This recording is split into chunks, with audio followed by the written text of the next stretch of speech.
tell you what.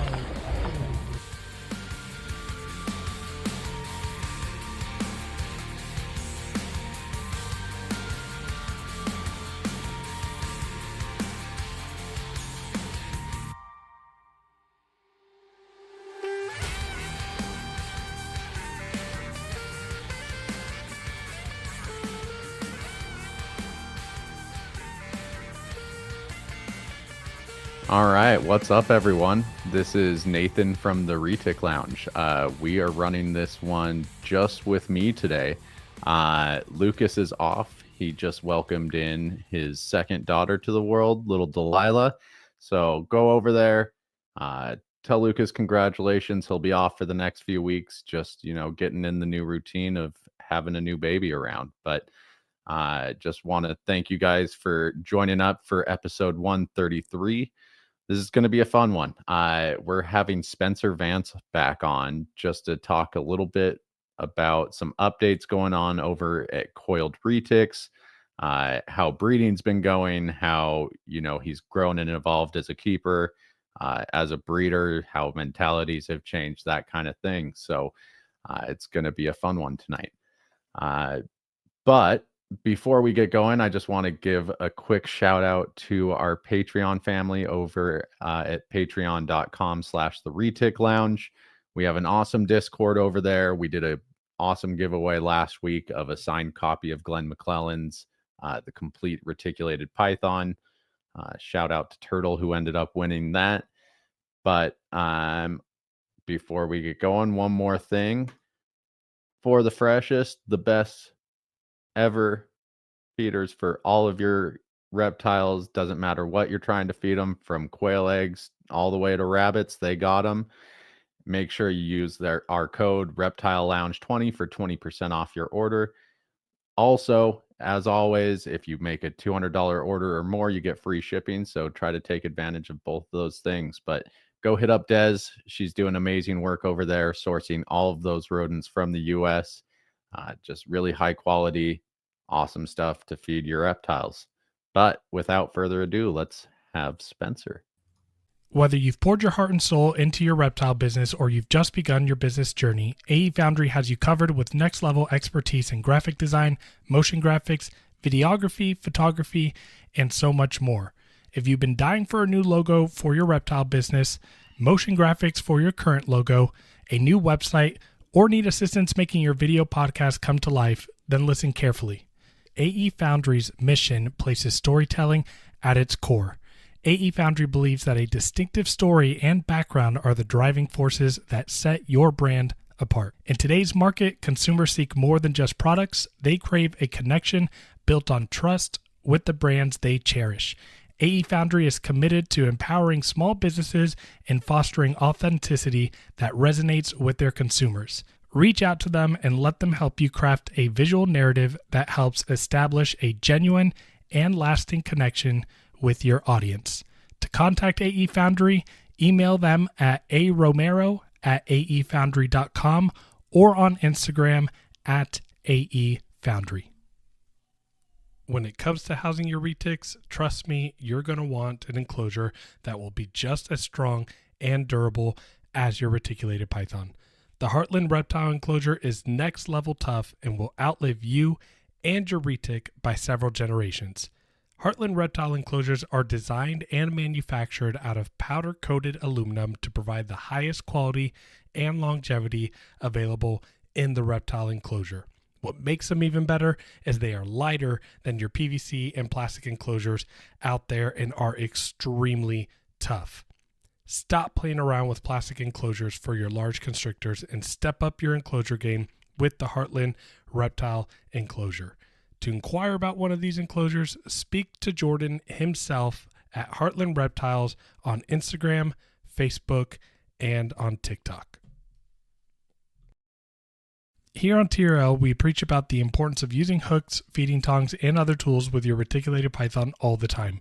Animal Equipment by Stoney not only has all the tools you need for any snake you keep, but they have the absolute best hooks on the market. What sets Animal Equipment by Stoney's hooks apart from the other guys is their polycarbonate hook ends that provide a warm feel that won't disturb or bother your retic, ensuring a positive interaction from the get-go. Since 2008, A.E. Stoney has been supplying zoos, herpetologists, and other animal professionals with their tools. It's time for you to step your hook game up and buy an A.E. Stoney hook. To learn more and purchase one of their amazing products, visit aestoney.com. What's going on, brother? Hey, Nathan. Thanks for having me on, man. It's good to see you, dude. It's been a minute. I think the last time I was on here was episode, I want to say in the 20s. It was about. Was it really in the 20s? Yeah, it was. I forget what episode. Anyway, it was 2 years ago. I think it was February of 23. You guys had me on, so the podcast was just in its baby form. That's wild. Yeah, I knew it was a little while ago, but I guess I didn't realize how long ago it was. Yeah, no, it's been quite the journey over the last couple of years, and I just want to give you guys a shout out as well. You guys have been cranking content consistently, and I think it's definitely helped a lot of the new breeders and the new keepers coming into the space, which is just it's so needed, and I think the information that is in Glenn's book and some of the different things that have come out about how people are keeping their animals, it just seems like there's constantly new information. So it's been cool keeping up with you guys and seeing your guests and listening to the podcast and things like that. I think it's been cool just to see in the time that we've been running this podcast, just how much even seasoned breeders have adapted their breeding lifestyle. So excited to see how that kind of applies to you. But so how early on were you in it when we had you on last? Let's see, February 23. So yeah, I was just a year in, pretty much. Now granted, I had been getting into retic, so to speak, or researching or super dwarf stuff for many, many years before that. But I remember the messages. Yeah. Wave all the messages, the meetups at the shows. Like you were a good example of what to do if you're looking to add retics to your life. In my opinion, like you really wanted to get hands-on with them. You really wanted to do as much research as you could into what projects you wanted to run, that kind of thing. It's hard, I'll be honest with you, especially when you fall in love with these animals. It's really hard when you're trying to figure out, okay, do I buy the animals that are the prettiest or I think look the best, or do I, go half and half, or do I try to buy the right ingredients to make my own stuff? I think that's one of the big obstacles when people are starting, is just figuring out, what do I buy, and how do I set these animals up for success long term, because that's what you have to plan for. And I think, at least from what I've seen, there's been quite a few people drop out, and especially newer keepers or breeders. There's not a ton out in Utah where I live here, but it just seems like they come and go quite a bit. So I just want to continue to spread positivity and help. I've had quite a few people come through my place and check out my setups and things like that. And I'm not obviously perfect, but I did spend quite a bit of time and money investing or trying to invest in the right setups, at least for the animals that I initially bought. But now as things are growing and animals are growing, and I'm planning on breeding this year, that's kind of that next level, right? When you slowly step into the breeder shoes. So it's going to be fun, but I'm really, really excited. And I can't wait to see my first clutch of pearly whites on the ground. So. Yeah. For those of you that don't know, Spencer came over at a moment's notice. Let's see. 2 years ago on the 20th of February. I hit him up first thing in the morning, right before I ran to the gym, told him that, eggs were starting to drop, and, he told me an ETA, and I waited till he got there till we pulled him. So not many new keepers get that experience of pulling a clutch before they get their own. So that was fun for me. But going back to what you were saying about, do I buy the prettiest? Do I buy the right ingredients? That kind of thing. I couldn't even imagine being in that position when I got into the Super Dwarf game. It was like, who's just selling small retics? Right. When I got into it, there wasn't a ton going on in terms of like the genetics game and like the morph game, I guess I should say. But I was lucky I got led in the right direction, I guess. But I feel like I'd be a kid in a candy store now trying to figure out what in the hell to buy for myself. So navigating that had to have been a trip. Yeah, I think I kind of lucked out too. I got some really unique animals, and now that I'm 3 years into it, I'm realizing how unique some of them are. Like my 68.75% het OGS female. I think she has one sibling, there's one girl left that Garrett still has from I've that been bugging clutch. you about her since you got her. And everybody, it's interesting because I did Rodney's podcast, I don't know, a month ago or whatever. Yeah, I saw it. I've had I've had quite a few people sliding in the DMs about that female. So it makes me feel like the pretty girl at school. But it is really fun to know that that female could be something that really pushes the cow project forward amongst other projects as well. But I'm really excited for it. So. Hey, from that clutch that you pulled, I still have the perfect male. So you can think on it all you want. No hurt feelings either way. No, I know. It's funny because I think I think there's a couple different breedings that I already want to do. With yours potentially in the mix as well, and then of course Lucas is already throwing his name in the hat for potential partnerships and breedings and trying to sell me. I told him it was give funny. That guy an inch. Yeah, I told him, I was like, you got to do better on the sales pitch, Lucas. I can't tell you how many different breedings and loans that I've been like, yeah, that sounds fun, but it doesn't fit into that sounds plan. fun. So no, just kidding. Yeah, no, I mean, Lucas. he's got good ideas. He's got good ideas. And the thing is it forces me to think outside the box because I've kind of got my idea of what I want to do, but he's always like, well, you could do this and do this, and then it would make things look better if you got more locality stuff in, and so it really does help, and I'm grateful for him. So in terms of locality, are you still just in terms of pures just working with Coyote? So excuse me, I've got a female Kalatoa that's is she 2 or 3? I think I think she's 3 because I got her from Lucas. So she just turned 3.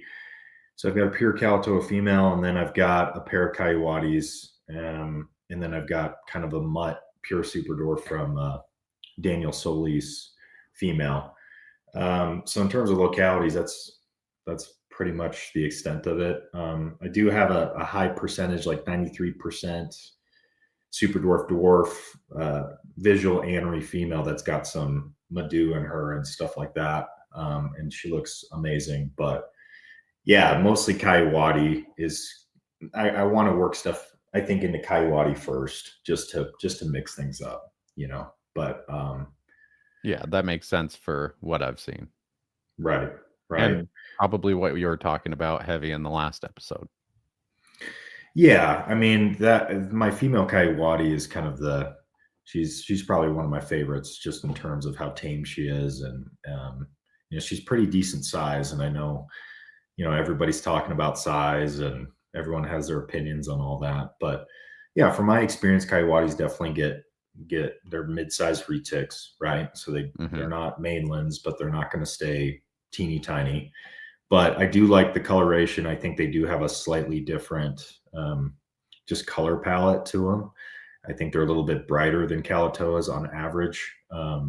Like your average Kalatoa versus your average Coyote, they just look a little bit different. And so I'm wanting to utilize her to, start the mainland stuff down to the super dwarf stuff, and that's going to be my first filter in that process is going through my Coyote female. So I've got the Platy Tiger hypo male visual from Bob, and that would be a new acquisition since the last time we recorded.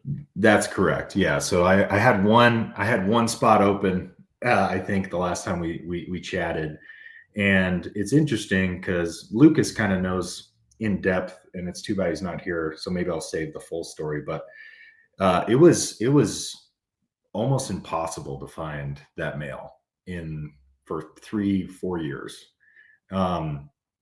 There was things that happened at Bob's place. There's a couple other breeders working on stuff, but it just wasn't going to pan out. And so we also want to thank VivTech Products for being an affiliate sponsor of the Retic Lounge.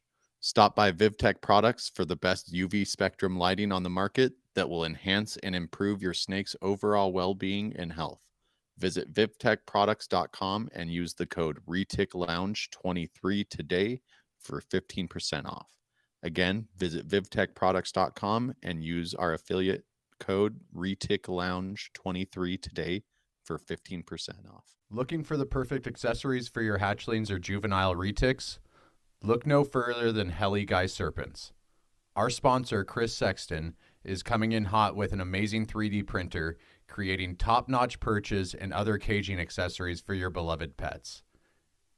Enrich your retics environment with their high-quality products. Use our promo code TRL10 for a 10% discount on your purchase. Visit them today at heliguyserpents.com and start giving your pets the best. Heli Guy Serpents, the premier source for 3D printed caging accessories. Again, that's www.heliguyserpents.com and use our promo code TRL10 for 10% off all of your 3D printed accessories today. Finally, when I got that visual male and I saw him, I was like, I want him, and he's stacked. Platy Hypo Tiger is what you said, right? Platy Hypo Tiger, and then he's Pos Het Pied as well. So okay. So yeah, we'll see kind of what that does. But I'm excited just to make even like the Platy Tiger stuff in Coyote. I'm really interested to see kind of how that translates. I want you to talk a little bit about your journey with that male a little bit too, because it wasn't just as easy as plug and play with him, even just getting him into your collection. Yeah, so when I found him, he had just hatched, and Bob sent him over to me. And before I go into the story, just love and prayer sent out to Bob, facility employees, everybody. I don't know the details on it, but I heard he had another fire at his facility. So anyway, Bob had a fire recently. I didn't know about the first fire until this one happened. Yeah. But yeah, I mean, anyone who's been in retics long enough appreciates the history of how these morphs got over here. Bob is a staple in making all of that happen. Without Bob, we don't have most of what's sitting, behind me. I don't have any of these babies I produced. Love him or hate him, he's the reason we're able to play so much around with the genetics that we have. So yeah.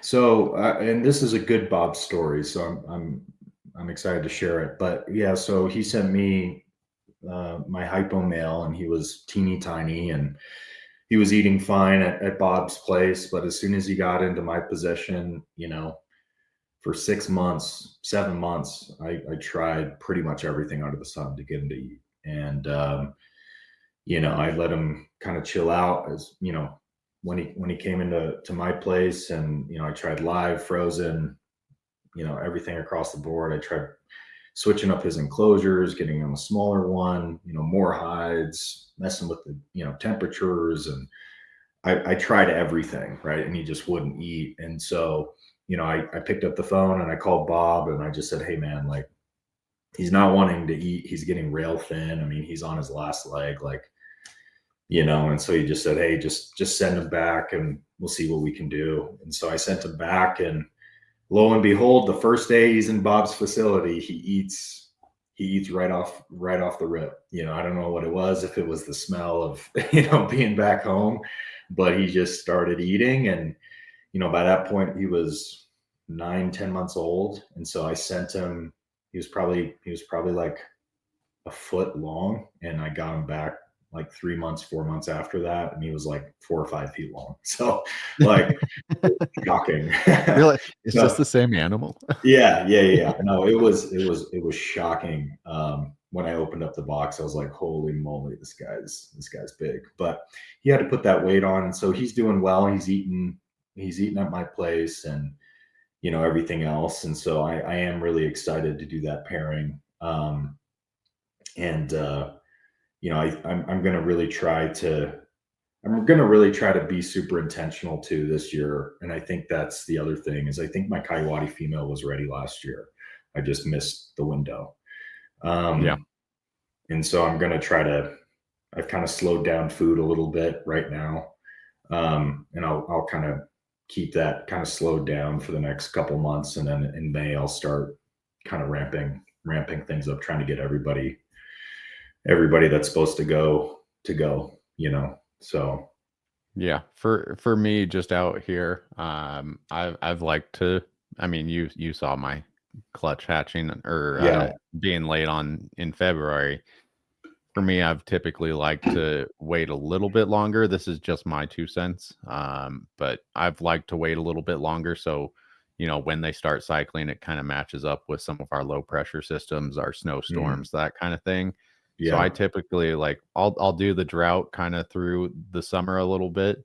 Then once it starts cooling off in the summer, like late September, early August, then that's when I kind of start ramping up with food. But I think you could, with food cycling, you really could cycle anything any time of year, And it's especially on a interesting. first time clutch.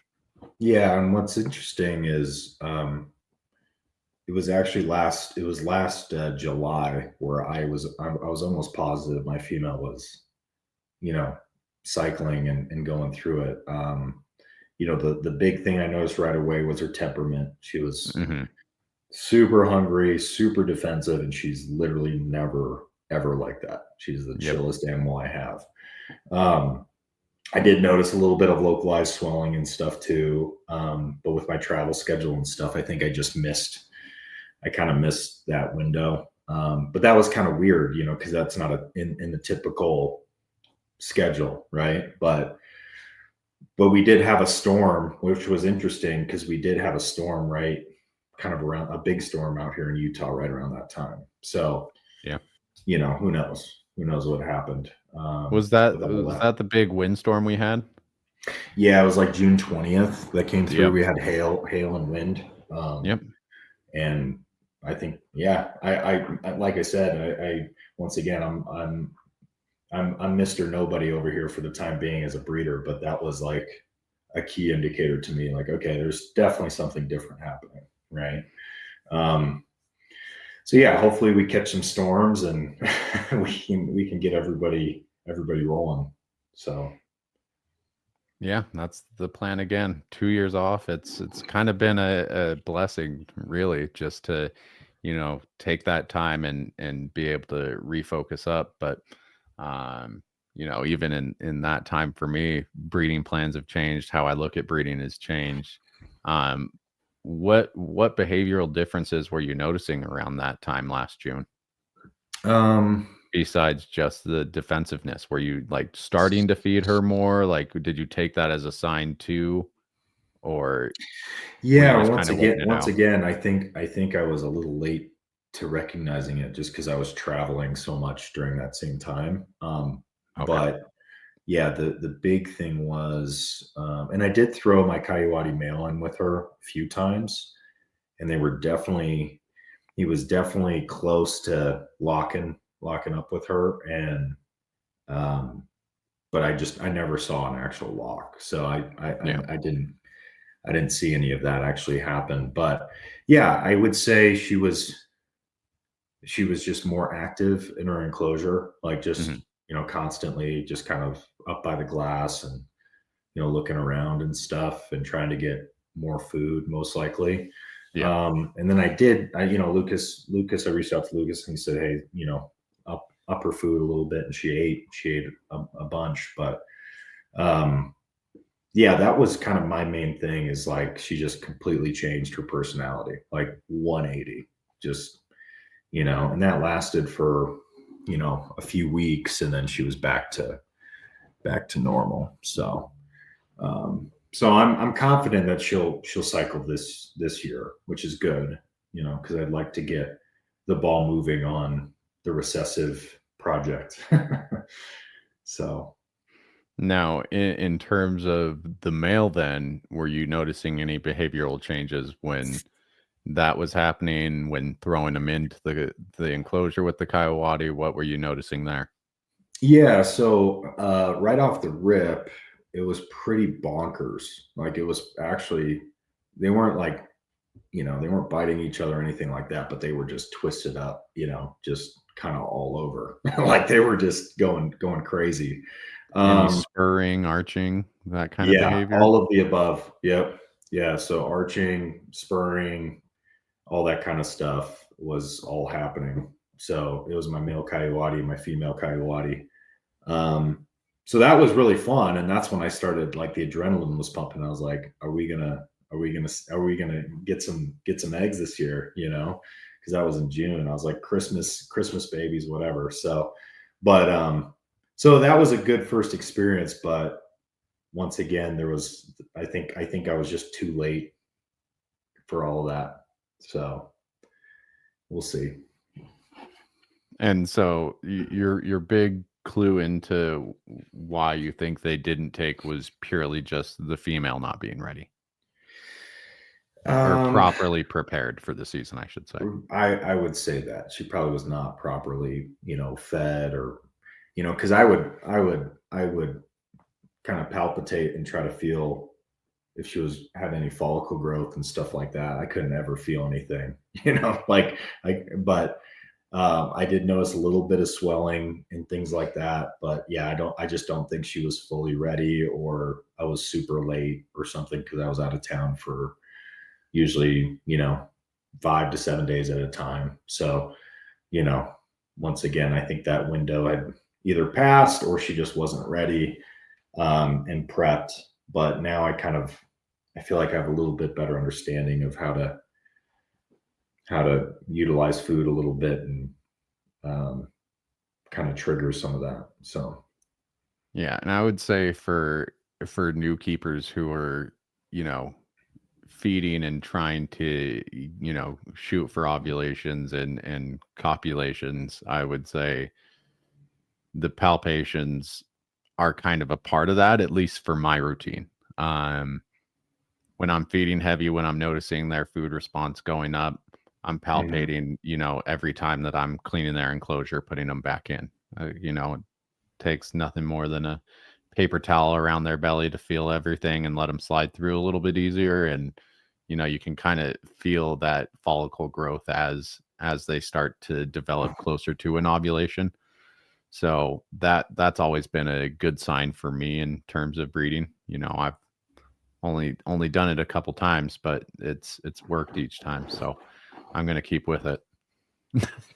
Yeah, no, that's awesome. And I think, yeah, just being able to observe your animals, that's the other thing too, is like, once again, at that particular Yeah. moment in time when you're traveling, or you're gone for a few days here, and you're not able to, like, look at your animals every day, that's also a little bit more difficult too. So How old's your oldest boy now? my oldest son is, Oldest son? Yeah. he's 7, he's 7.5, so he'll be 8 Okay, in so August. So yeah, they're, probably not the smartest idea to throw him in while dad's out of town. yeah, he's not to that point. In a few years, probably he'll be in a better spot. But they all can't wait. All my kids cannot wait to have babies. So, I'm gonna try to make that dream come to fruition this year for them. Yeah, that would be cool. only you could have that little mini keeper to, have I the know, eyes on right? the prize while you're gone. Hey, I know. patience plays off just like in the retics. Yeah. You're growing them to be some pretty excellent keepers at a pretty young age. Yeah, no, it's been a blast. I think because for me, I'm involved in some other ventures and some other things that I enjoy doing. But when it comes to my animals, we love our animals, number one. But then number two, I really see it as kind of a entrepreneur education for my kids. Yeah. Education for my kids, where they can learn how to take care of assets like these animals and their pets. We can breed them. We can make some cool stuff. They can learn how to sell and market, make videos, and do all that kind of stuff. And so, I mean, the goal is hopefully my oldest son, by the time we're really cranking away, where he's taken most of the sales calls. That's how I kind of see it. Train him how to sell and you know how to close deals. So that's my goal and my dream with it. And then they can obviously be paid and be able to stack some cash that way, and so they don't have to go get a normal job somewhere else. Yeah, that's a invaluable lesson for them. Now, I'm going to throw your kids under the bus just because I'm assuming that none of them are going to watch this podcast, at least not anytime Not right soon. now. Yeah, Not anytime soon. But yeah. uh, would you say your oldest son is the best handler out of all the kids? Who's Actually, got the no. feel the most? No, he's good. I think it's hilarious because it's my daughter, and she's only like 4. Yeah, what is she? Yeah, she's 4.5. I'm And sure I've seen videos of her taking yeah, snakes out of we had the a food yeah, container before. out of the container. She went viral on our IG.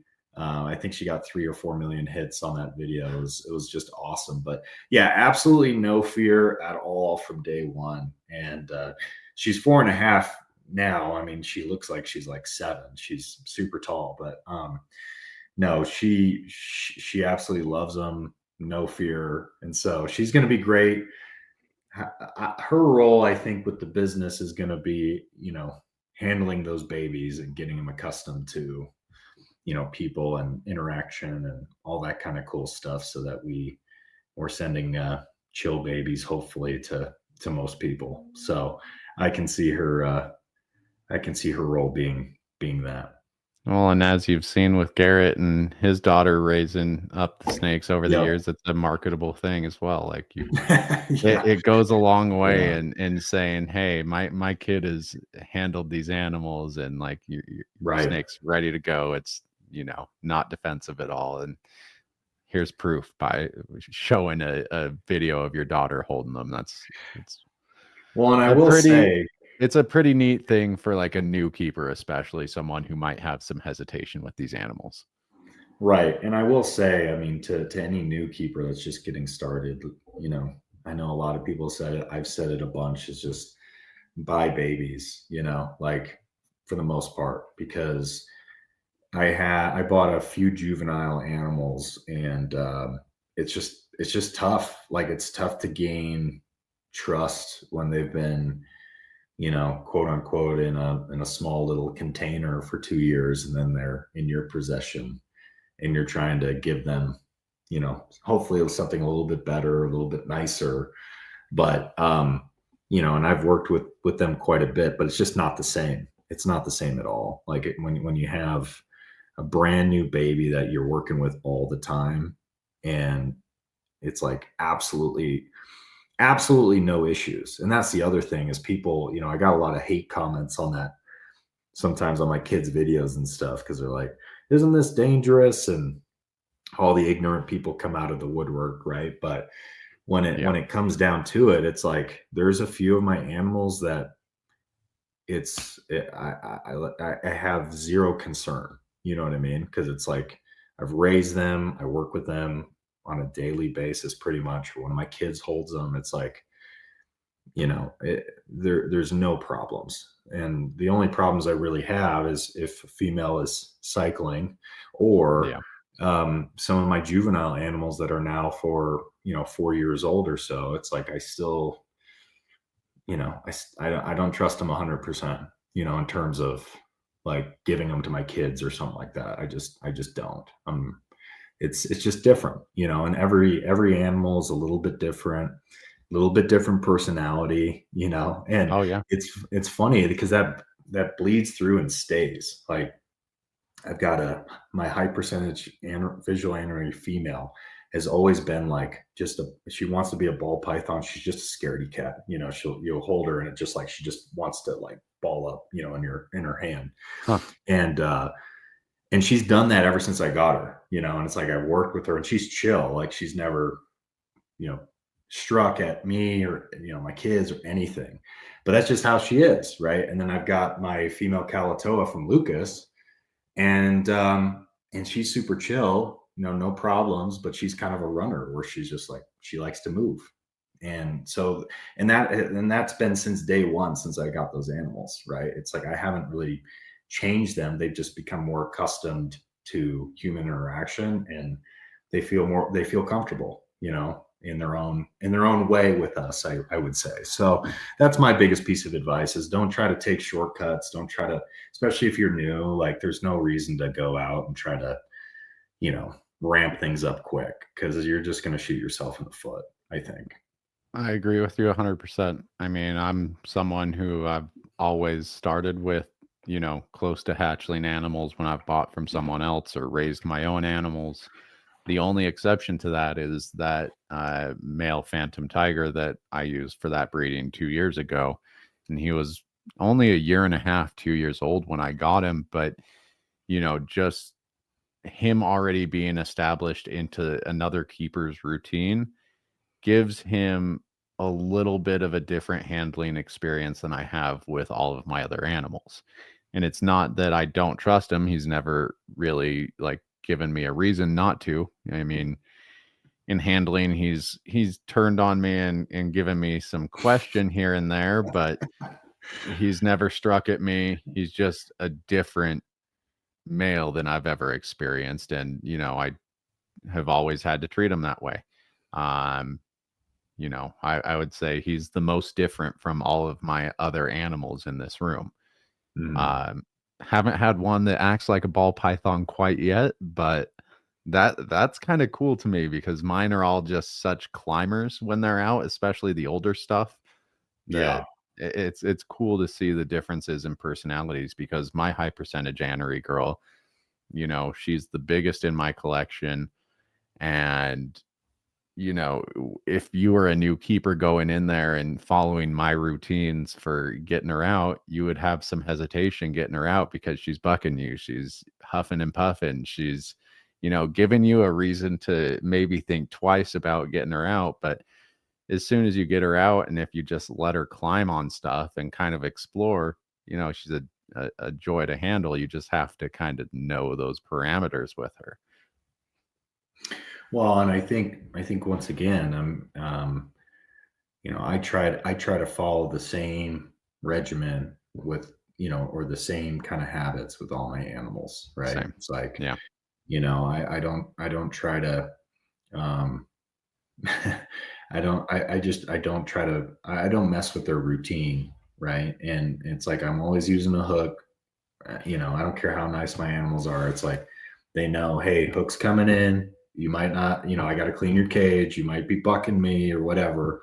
But as soon as they start moving and they kind of chill out a little bit, it's like I just go in there and pretty comfortable. And, you know, um, and I think once again, it's you gotta be able to kind of handle that and then adapt as well, because there are going to be those animals that throw a wrench into things and aren't as easy as some of the other ones. But once again, if you start off small, if you start off with hatchlings, it makes the process a lot more enjoyable, right? And by handling your animals and taking care of making sure that they're fed and obviously have a clean enclosure is just going to give them a better experience, but it's going to give you a better experience. Like you're going to want to stay in this industry for a long, long time. And that's what people, I think, don't understand is once you buy these animals, it's not like you, I mean, in a humane way can go and just pass them off to someone else like this. It's a pretty serious commitment. But once again, it can be super enjoyable if you do it correctly. So I think as long as you pay attention to all your animals, with retics, it's 9 times out of 10 always going to be a pretty enjoyable experience, but it's how much time and effort are you willing to put into it.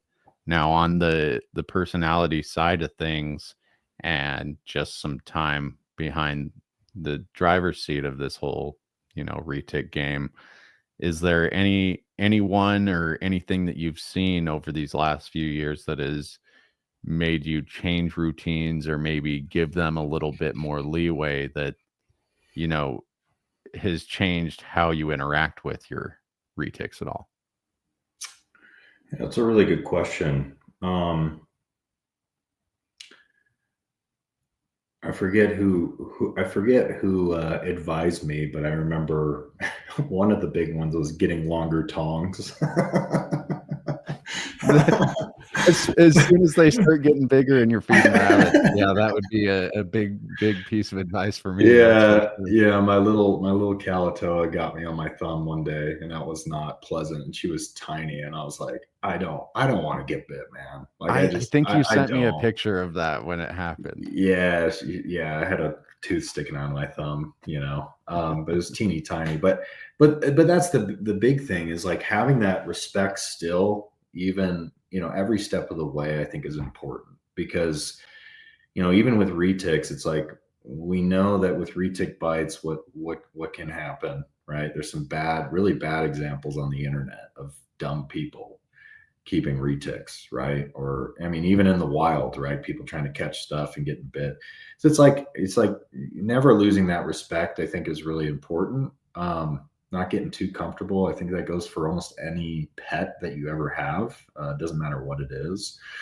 So so longer tongs. In terms of my actual setup, I haven't really, to be honest, I haven't really changed much um, about my setups. I'm actually shockingly surprised that everything's held up because I know with Lucas, he's not a huge fan of the naturalistic stuff, and I give him a hard time about it. But the Universal Rock product has just been amazing, and it just goes to show, even though I'm not in the construction business, I can put a decent enclosure together. But I don't think I've changed. I've changed too much. What In about terms of outside the enclosure? I guess that's more where my mind goes to.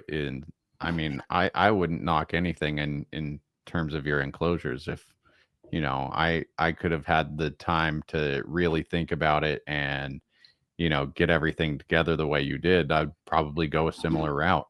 Um, it's more enjoyable to see your animals in an environment like that. But what about outside the enclosure in terms of handling, how much freedom you give them, that kind of thing?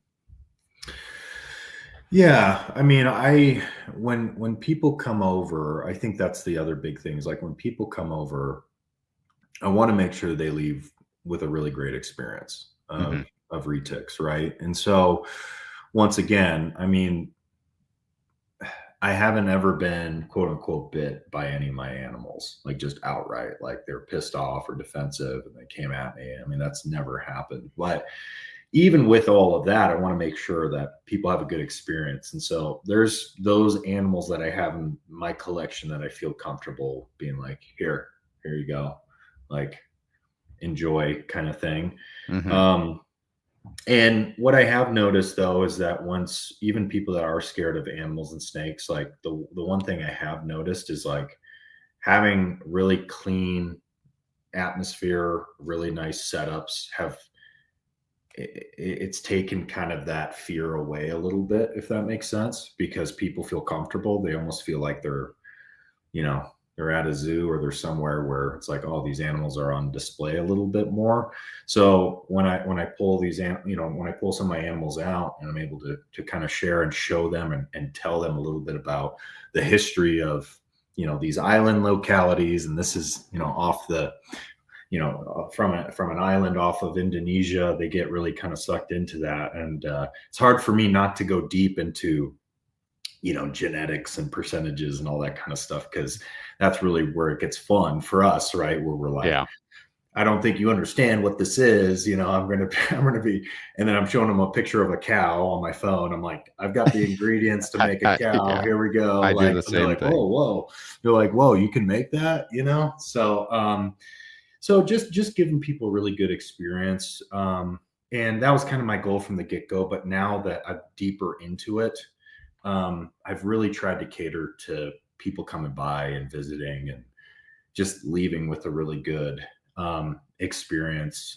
In terms of handling and stuff too, I mean, I Free feel roaming, like, that kind of thing. yeah, I'm not against it. I mean, I've just got so many crevices in my in my basement. I'm always scared of just letting them, Losing you one. know.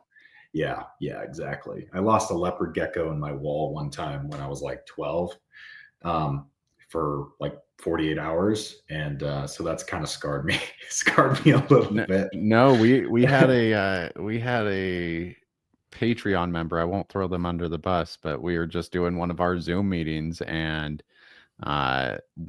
one of their retics, I believe it was blind, or there was some vision problem on the animal itself, didn't stop that animal from finding the one hole in their house that it Oh could my goodness. get away from them at. And it was one of these things where I'm following up every couple weeks, like, hey, any signs of this animal, any signs of this animal. And their partner was not the biggest fan of snakes, and I think it was like 2 months, 3 months later, and they're playing video games or something like that while the keeper was sleeping, and all of a sudden there's a snake right next to him. And Oh my goodness. they're like, hey, wake up. You need to deal with this. He's reappeared. So luckily, I mean, good end of the story. But I mean, in terms of like what I've noticed over the last few years, and maybe just changing my mentality with keeping, was that episode that Lucas and I filmed with Nikki of Latitus Exotics. I don't know if you watched that, but she Yeah. does just a ton of free roaming with the animals, and less of I'm keeping this animal enclosed to I'm giving this animal quite a bit of freedom. I'm the same way. There's little places they could get to. This rack isn't the greatest for just letting them crawl under and get tied up in if I need to put them back. And then there's cats in the house, so Yeah. I'm not dealing with that down the line either. But it does give me pause and think, okay, I can let them explore a little bit more than I have in the past, maybe give them a bit more freedom. Well, I think I subscribe to that as well. I really try to take my animals outside in the spring and summer and early fall and stuff like that. Yeah. That's always a blast. And I know a good example of this is Blake Stewart's got his whole snake room or part of it just completely closed off, jungle gym for his stuff, and I've seen that in person, so that's really cool too, to be able to do that. um and for me too, I know some of my animals are getting a little bit bigger, and so upgrading is going to be kind of my next thing, along with breeding. It's like, I need some 6 foot enclosures, and so we'll see if I we'll see if I have the energy and strength to go full tilt naturalistic in those, or if it's just kind of a background panel or something like that. But I will need to do that in the next probably year and a half, as well. So that's also something you kind of have to keep in mind if you don't start off with decent, like pretty big enclosures. Is at some point you're probably going to want to upgrade or have to upgrade. So Good deal. I guess kind of the meat of everything I want to get to is this next question, because I feel like it's it might be a little bit loaded. In the 2 years since we've talked, and one breeding season, being maybe a missed opportunity, and seeing just the trends in the retic industry, that kind of thing, how has your mentality changed in terms of breeding and how you're approaching producing animals? Yeah, I think that's a great question. There's a lot of different avenues we can go down, I think, with that. Um, when it comes to the actual projects, I haven't really wavered from my initial plan, if that makes sense. Like, even though I haven't produced anything yet, I think that's been a huge issue for most people is they'll buy a bunch of stuff, and then by the time like breeding comes around, they're like, I don't really want to breed this. Like, I feel like that's happened quite a bit, where plans change, and I think you need to be flexible with the market and what's going on, and be able to kind of follow that a little bit. Um, but with that being said, over the last couple of years, I feel like overall production has been down, with the economy and everything like that. So you kind of have to be cognizant of what's going on in the world around you. You can't just you don't want to just go out and produce 10 clutches of something that people don't want, right? But when it comes to me and my breeding, I think there's a couple different strategies. The one strategy to me is the long-term game, right? Which is kind of your recessive projects, or the stuff that isn't going to be potentially super high percent, super dwarf or dwarf. But having, I think, at least one of those in your possession is going to be key to your long-term success, right? So having at least one recessive project. And then when it comes to breeding, I mean, I think everybody shares kind of the same. If you're going for super dwarf stuff, is having super high percentage females, and thinking more along the lines of, okay, I could go out and buy an amazing Anery tiger that I think looks cool as a pet, but if you're wanting to breed, why wouldn't you want to make your own that maybe look better, or a higher percentage, or whatever? And so I've kind of taken that mentality, like, okay, like I want to help push the super dwarf market and the game forward, right? I want to be able to contribute and be able to hopefully get to the point where, people can get a cow for an affordable price, right? And have it as a pet, or super dwarf cow, I should say, at an affordable price that stays Yeah. relatively small, right? So I want to be part of kind of this next push. And I think a lot of people have been down because the economy's been down and production's been down and some of these different things. But I'm actually probably the most excited now than I've ever been, just because I see the work that other people are putting in, right, on kind of the foundation of some of these recessive projects, and bringing, mainland stuff into uh, different localities, and if it's the ternate stuff, or just bringing in kind of this new wave of breeding, I think is really, really cool. And so if people are down about the super dwarf market, or the lower tiered or lower sized stuff, I think you're missing out on a huge opportunity. I think the next 5 to 10 years are going to be really, really cool.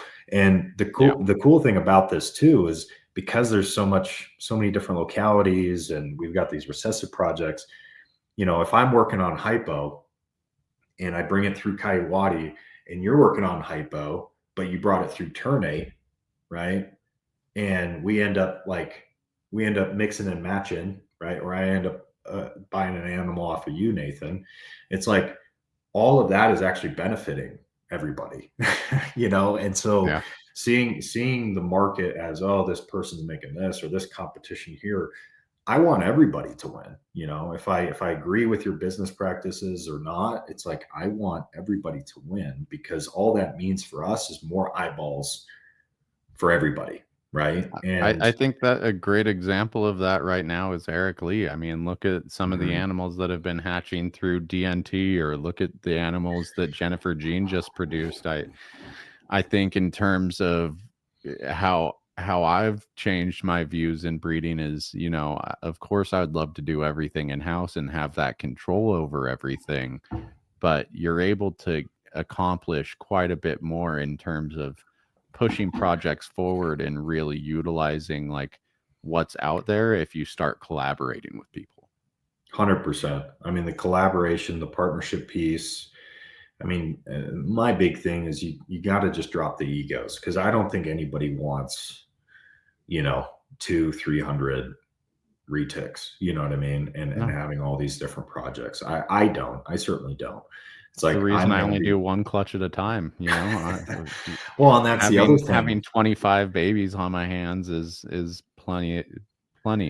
It's a lot of work on my plate. Yeah. It's a lot of work. And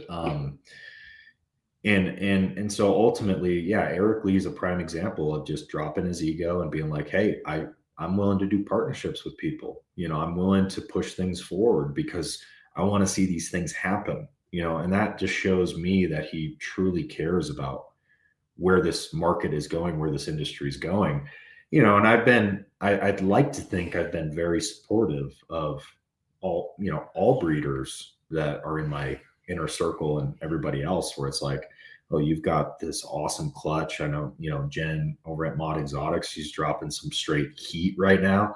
It's like, it's awesome to see. And the cool thing is too, is everybody's at a different point in their story and journey. So comparing my beginning to someone else's middle or end is not a good mentality to have for anything, but even within this space. And so seeing those people, yourself, Lucas, Eric, all these people that have invested all this time, and it's the rewards, they're reaping the fruits of the rewards of their labors, right? And so anyway, it's been really cool to see. And I think having to wait to breed, especially when you have small animals you're starting with, it makes that process and it makes breeding that much more fun and enjoyable, because you've put all the front end work in. And you're not trying to just skip over things or skip steps along the way. You're enjoying the process, and then that passion does come through, because ultimately, what are you trying to accomplish, and how are you going to create urgency or create enticement when it comes to selling your babies, right? If people want something, there's probably a couple different options for them. So it's like, what differentiates you from the next person, right? And I think that's kind of where the branding and your passion kind of comes into play, is people are going to connect with different people. But at the end of the day, it's like, I've joked with some breeders, because I'm like, at this point, I should have an affiliate link or code for you guys, because I've sent so much business. You know what I mean?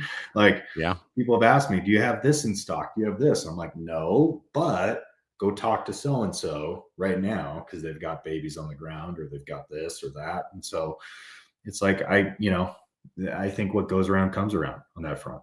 So. Absolutely. I agree with that 100%. Let's see. In terms of breeding plans, do you have like anything burning besides the stuff you're going to run with that hypo? Any plans in the works for that OGS female yet? Like, how old is she? So she'll be 4. Well, she's 4 in April next month. Yeah. So she's 4, but I know that Garrett got her sister to breed last year at 3. Okay. So coming up this season, what's your plans? Who are you going to cycle? What are you going to just shoot for if you don't, the stuff you're willing to talk about? Yeah, I mean, it's stupid that people are like, "Oh, I don't want to divulge my projects and all that kind of stuff." I mean, I it's could just care less. Yeah. it's like, who cares? Like, if somebody beats me to it, they beat me to it. No, I really want to start off trying to prove if she's het anery, number 1. Yeah. And then number 2, I do want to make some crazy cows. Like, I want to produce 70+% cow stuff. I think that's why we've gotten along so well. I mean, both of our end goals is like, let's let's make a cow that's, as big as my high percentage anery or my high percentage purple. Like Yeah. if I, they're both, and it's crazy to think, but the purple just turned 9, the anery turned 8 back in February, and the biggest one, the 8-year-old, she's 25 pounds and 9 to 10 foot. So like Yeah. if I were to have my ideal cow, it would probably be about that size, so Oh, I can't wait. I can't wait to produce that stuff. And it is really fun to think about all the possibilities, but ultimately having a game plan is important. And I, once again, not to beat the dead horse, but people talk about sizes and all this other stuff, but mhm. I gave you the example of my hypo male. Like, I look at that guy and he grows like instantly. You know what I mean? And then with my female super dwarf stuff that they're all 3 years old. My 93% super dwarf female that's got Madu in her, it's like she doesn't grow. You know what I mean? And Yeah, so my it's 87.5 tiger, like I've questioned for, she's 6 years old. I've questioned for the last 2 years if I do want to breed her because of how small she is. And yeah, then again, it comes down to like, does she fit into long-term plans, market conditions, what's being produced? That kind of gives me a little bit more pause on wanting to breed. But yeah, the growth thing you've always and produced really good stuff though, Nathan. I will say, like, you're picky, but you've produced some banger clutches, man. Like, Mhm. I No, I'm remember I'm that proud of everything that I've put out, and you're that's very why particular. I've held off the last couple of years beyond the responsibility of taking care of babies, establishing babies, selling babies, all that stuff. It's like I want to produce stuff that's ultimately going to be good for the community, one, good for the super dwarf projects, and ultimately push my goals forward. I Right. could go get some new exciting gene, or I was close to throwing anthrax into the mix, oh, year and a half, 2 years ago. And while that would have been exciting, there's 3 or 4 other people ahead of me on that project who, if I just collaborate with their clutches 4 years down the line, I'm going to be further ahead than trying to jump off with a mainland anthrax. Right. Well, and that's really what I'm passionate about, is the business side to all of this, right? Because I'm an entrepreneur. I've been involved in a bunch of different businesses and ventures. And so I love thinking kind of strategically that way. And once again, it's like, if you don't produce it yourself, I guarantee you're going to be able to purchase something in the next 2, 3, 4 years that's gonna put you up there like instantly in terms of whatever project that is. And then if you become ultra hyper focused on that particular project, we've seen it with Eric Lee's another a prime example of that with his snow stuff. It's like he has just kept that path for years, over a decade now, where it's just like boom, boom, boom, boom, boom. He's just going to keep at it, keep hammering away. And once again, most people can't do that. Most people can't delay gratification. They need something now. It's like, oh, I want my return on investment now. If I put this much money in, the snakes, this breeding thing is going to kick this much money out. And it just doesn't work that way. Like, there's No. too many variables in this business. And that's why, once again, I'm like, can you live off of your snake income? Probably. Should you though? Probably not, just because, once again, you just never know. There's just way too many things. And business is risky as it is with other industries, but coming into the breeding snake world, it's like That that is risk just like, increases yeah, tenfold. yeah, it's crazy. And I look at the amount of money I spend, and then I look at, like, when could I possibly have any kind of revenue, right, from it? And I'm Yeah. looking at year 4, maybe year 5, year 6. Like, like, and I put all this money in on the front and then along the way. But once again, I knew that I had that expectation coming into it. And so having the wrong expectation coming into this, I think, is really, really dangerous, because not only are you dealing with live animals, right? But then Yep. you have all these other variables that just like could completely go wrong. And then if you're not persistent or passionate about it, it's just, you're going to give up. You're going to give up and you're going to get out. And we've already seen that. I've seen that quite a bit with a lot of the keepers and breeders. It's crazy. Yeah, 9 years into, I mean, just the super dwarf and just the retic stuff in general, and time and time and time again, people who are throwing 10 times what I ever have invested into animals, You bought it at a good time too. getting out just because there's not that return on investment. There's not that high of, okay, I'm making money on this finally. And really, and this is something we've always preached on the Retic Lounge, is do it because you're passionate about it. That's Right. the number one goal. And really, like, if getting a baby and raising it up and taking that time to like understand your animals, understand what you're getting into is too long for you, then it's really not for you. I mean, No, I'm no. 9 years into my oldest animal, and that time has flown by. It felt like I had my first clutch from her when she was 4.5. It feels like a year ago, even though it was 3-4 years ago now. So I Well, would say you bought right though too. Like you got a great deal on I some of your stuff. bought right, but also bought lucky. It was a weird and Yeah. early time into the high percentage super dwarf stuff. Right. Right. Well, and I mean, just kind of going back to your point, because it is unfortunate when people, you're better off taking your money, and this is the last thing I'll say about it, but you're better off taking your money and like going into one of these meme coins with it in terms of Oh an yeah. ROI. Like that's that's not financial advice, but all I'm saying is, like, if you're expecting to like turn this massive profit and make like hundreds of thousands or millions of dollars doing this, it's not going to happen, at Yeah, if least you're not right away. looking for pure return, there's so many other things you can put into your asset column in life that will produce a faster and more consistent return.